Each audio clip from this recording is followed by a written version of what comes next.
I'm so excited because this is my last LinkedIn Live of the year.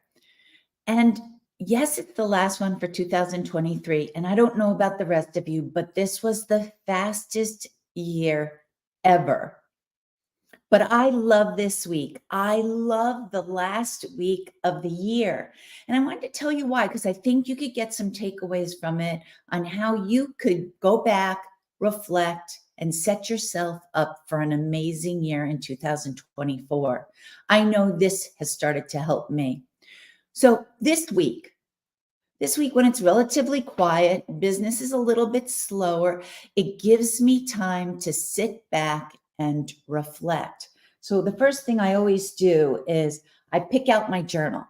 So I have a journal in here of all sorts of things. I use markers, I use pen. But what I did is I first go back and I look at what I wrote at the end of last year. I said, okay, at the end of last year, what were my thoughts about 2022? What happened in our company? What happened to me personally in 2022? And then I also look at what goals did I set up for myself personally or the company for 2023. And I like doing that because I like to see, did I achieve them? Did the company fall short? Where are we? Where are we at? What worked? What didn't work? And a few things did work. I had a small, this was a kind of a, I don't say short term, but an easy goal. One of them was read 2 books a month. I know for some of you who are avid readers, you're like, well, Donna, that's easy. Well, I get caught up with reading just industry papers or newsletters or emails, so I don't read books. But this past year, I took it on myself to read 2 books a month. And wait a minute, the catch is one was business, one was for pleasure. I had to read one for pleasure because that was an area I was always lacking in. And I have to tell you, I would say 10 out of the 12 months, I hit my mark. There was even a month where I got 3 books in. So it was just a sense of accomplishment. As I looked back at those notes, I'm like, yeah, yes, I did that. And that was one of our short-term goals. Of course, as a business, you always want to see your business grow. That's what we're here for. And I'm happy to report we were able to do that. But what was interesting when I went to look at it is our sales increased by 13%, but we were working with less clients. Some people must say, well, that's awful, Donna. Why weren't you working with more clients? But our philosophy here is not just to help you get a mailing list or an email list or place a banner. We want to help you with the full picture because right now it's all about building relationships. So to look at that information for us was a good thing. It's a good thing we're not dealing with as many clients, but our sales increased, which means it was a win-win for both parties because we're now going into the companies and truly understanding their challenges, their pain points, what they're trying to accomplish, and help them with marketing across every single channel, not just one. And that's when you can build those relationships that instill trust, and then those people will remain clients of yours for years to come. So in our reflection back, yeah, you know what? We did hit, those were only 2 of them, but we hit most of our goals. I think there were 2 we didn't meet. And I'd have to say the biggest reasons why we did not achieve those goals is because I have a problem sometimes staying in my lane. If you own a business or you're a CEO, I think you can sympathize with me because as a business owner, you want to work with everyone. It gets hard to say no. It gets hard to stay on that why or that company mission. If someone says, well, Donna, can you help me with this? And you're like, yeah, I can help you with that. So that was our biggest thing we got out of the past year is we need to really stick to our wheelhouse. We need to say no to companies if they ask us to do things that we're not experts at. And that, again, is a win-win for both of us because the client then is only going to work with an expert. And us as a company, as World Innovators, we are only going to be working on things that we know that we're knowledgeable in. So we're going to be able to do them in a more timely fashion. And we're all going to be able to give great service. So those were my reflections going back over the past year. What goals did we achieve? What goals didn't we achieve? And then I dove deeper into, like I said, increasing sales, less clients. What was it? And it was the knowing and understanding of our core audience. That 80-20 principle is true. 80%, or what do they say? 20% of your database brings in 80% of your business. And it is true. And you need to go in and analyze that 20%. Know them, title, industry, everything, but truly understand them. What channels are they on? What type of messaging do they like? Do they like images? Do they like text? Do they like fluff? Do they not like fluff? Whatever it might be, this is where you've got to dive in and truly understand that 20% that buys the most from you, because you're going to be able to help them out. And when you're looking at that 20%, you think to yourself, what is it that I know 3 times better than anyone else? Because then they're going to want your services. And if you promote them out, they'll be like, oh, yes, they're an expert in their field. They know what they're doing. So World Innovators, and I know if you've listened to my LinkedIn lives before, I've said this, we were opened up and we were like, we help everyone get mailing lists or email lists. It didn't matter B2C or B2B. Well, over the years, we've realized we need to be more specific. So then we said, okay, we only help B2B. And now we fine-tuned it even further because there are so many companies out there. There's so many promotions out there. We definitely are pinpointing just that industrial side. And that has to be handled different. If you are selling a huge CNC piece of equipment or a parts leveling piece of equipment or an HPLC, you need to market that differently than if you are selling copier paper, or you're selling a platform, or you're selling a pair of shoes, whatever it might be. If you're in that industrial space, your messaging, your techniques, your tactics have to be different and more specific. And so those are some of the things as we reflect back, we know we need to analyze. And so we need to look at the industry trends, industry forecasts for those specific industries. And one of the things we learned this year is going to more smaller niche meetings. So not the big, huge conferences, but maybe chapter conferences or regional conferences, because that's when we were able to get more granular information that has really helped make the marketing messages pop, because it resonates exactly with that audience. Because we're giving them the messaging, we're giving them the information they need. It is now all about giving. It's not about just selling your services. You need to give and offer value. When you give and offer value, that's when people realize you can help them and they're going to want to inquire further about you. So one of the things I wanted to tell you, so first, always get a journal. Always list in your journal, not only yearly, but daily information that you can go back and reflect to see, are you moving that business needle? Are you stagnant? But it holds you accountable, almost to being in a leadership group where you meet with people every other week to talk about your goals and what you're doing to achieve your goals. Your journal can hold you true to that also.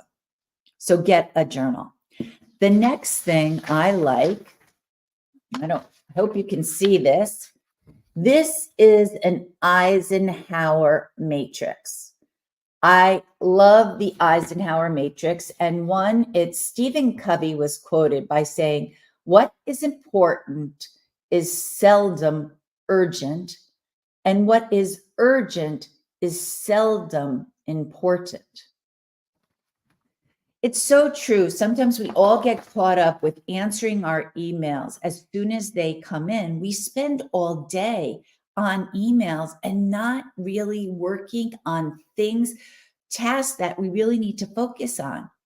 And so when it comes to like emails or responding to social media posts, you got to give it a specific time in your day. Maybe you say you're going to check emails at 10 and 3 or 10 and 2 and give yourself an hour, hour and a half. But then after that, close it up so that you can go and work on actual things that can help you move that business needle. One of my guests I had recently on the podcast, Eric Qualman, even said concentrate on simplifying it with 2 outputs a day. And he'll even say one output a day. And that's interesting when you start to say, because you're like, okay, I can do 2 outputs a day.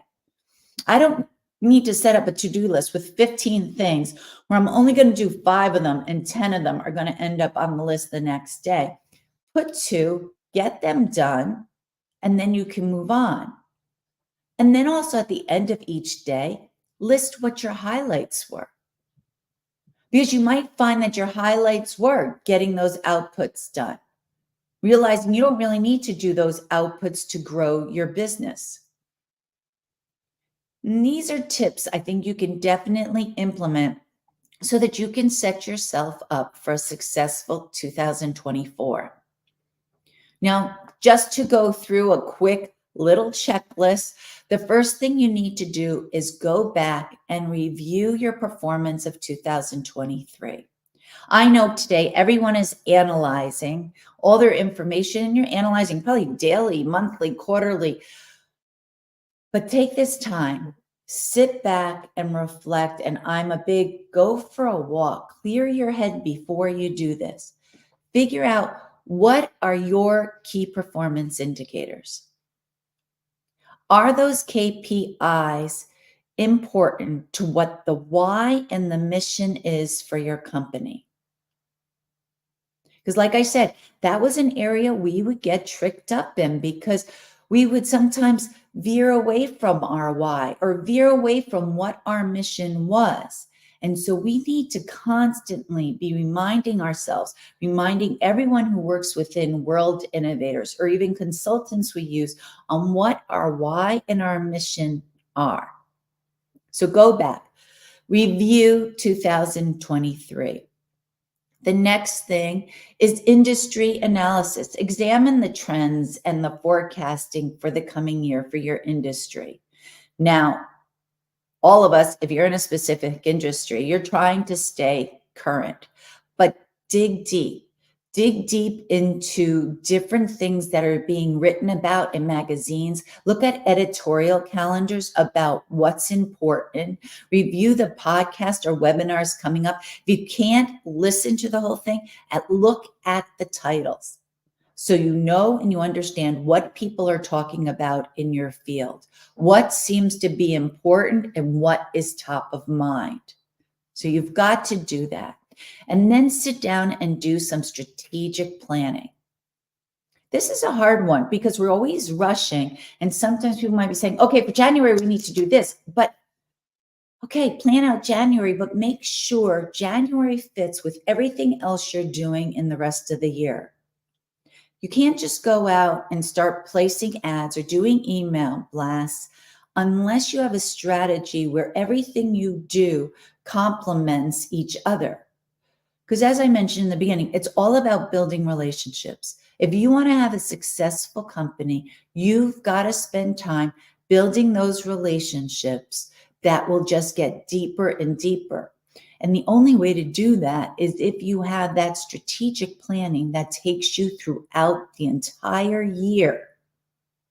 So maybe you're sitting down with different sources, but you know what? Hey, don't have everyone in February or everyone in April. Make sure they're like spattered across different months so that when people in your industry are looking, they're going to see it. Oh, World Innovators. Oh, World Innovators, World Innovators, World Innovators. We're going to be everywhere so that people say, okay, when I need something in regards to my B2B marketing, I'm going to give them a call. So definitely work on that strategic planning. The other thing is clients appreciation. You've got to show your clients that you truly value their business. I don't care how big they are. I don't care if they only spent $1 with you or whether they spent $500,000 with you. You've got to show them that you value their business, not based on just sales, based on starting those relationships, based on getting to know each other. So show clients that you care, emphasizing the value of gratitude. I know we hear that word a lot lately, but it's so true. You've got to be thankful for those clients, thankful for the business that you have, thankful for the companies that we have, because we're all out there to be kind, to help others, and to inspire them. I know that's what we're trying to do here, is just be there, help people. So definitely do that, and definitely set up some brief examples on how you want to appreciate them, because you want to appreciate not only your clients, but don't remember all your team, everyone on your team. Make sure they know that you truly value them. You are interested in getting their input, and some of that will be actionable, so that they have a voice. Because when they feel like they have a voice, they feel like they've got buy-in, they're going to want to stay with your company. And when you have your employees that stay with your company year after year, that way you build the relationships with your employees, but they also understand about building the relationship with clients and prospects. So definitely do that. And then also just reflect on your different internal teams. Highlight the roles of the different teams, but also how you want those teams to work together, the importance of those teams all working together, because you have to work together. Marketing can't be over here and sales over here and then production. No, everybody's got to be working together, because you all have to tell each other what you're hearing. Customer service has to tell marketing or sales what kind of feedback they're getting. When you're able to do that, that's when those marketing messages will answer more of what those people are looking for. And you'll be able to offer value. So maybe one of the things is, it's really hard for us to set up this piece of equipment. Well, you know what? Let's get a training team in who shows people how to set up the equipment. Let's get videos set up to show people how to use the equipment, or why this piece of equipment will help save them time and money. Show them. Videos, as you all know, are just such a great way to not only show people information, but they also get a feel for your company, your brand. Because everything we do is about building your brand, enhancing your brand. And I don't even care if you're a legacy brand. So World Innovators, we're a 43-year-old company. Doesn't matter. Other companies don't care if you're 43 years old. It is our job to make sure that our brand is always out there telling our message, what makes us unique compared to others, so that we can align ourselves with people we can really help. This is why I love this last week of the year. So much happens, and you're able to do a good reflection of what happened in the past to where you want to go in the future. And if you're able to sit and really simplify it and get specific things, it's going to be easier. It's not going to feel as overwhelming, and you're going to notice that you really move that business needle. So let's just quickly go over some of the steps you can take. I think there's about 5 of them. The first one is go back, look at your performance of 2023. And if you have time, even look back at 2022 and compare them, not just by number of sales. Really dive deep to how many clients, which clients, what cost per client, everything in there, and analyze that. Number 2 is industry analysis. Make sure you go out there doing forecasting and trending for the coming year for your specific industry. 3, strategic planning. Make sure that you have a nice strategic plan that will take you throughout the entire year. Marketing, sales, whatever it all is building. It's all building blocks to help you be a successful company. They're all building blocks to get you to build relationships. Building relationships is what's going to help your company grow year after year. And the 4th thing, client appreciation. Show those clients that you truly care. I don't mean just send them a gift. No, show them that you care. Write them a handwritten note. Call them regularly. Check in. Did their daughter make it to college? Is their son skiing? Whatever it is, the last thing you heard, show them that you care and be genuine about it. The 5th thing is your internal teams. Have them reflect on their teams, their roles, how they're going to all collaborate together and encourage that in collaboration. Because when you do that, when you encourage the collaboration, you're going to find as a company, you end up spending less money because everybody is working together. They're not working in separate silos. I would love it if people would leave some comments below about what you're doing or what you reflected from last year. What goals did you reach? Or what do you think is going to be your big goal coming in the current year? I encourage you guys really to leave those insights because we can all share this information together to help us all grow.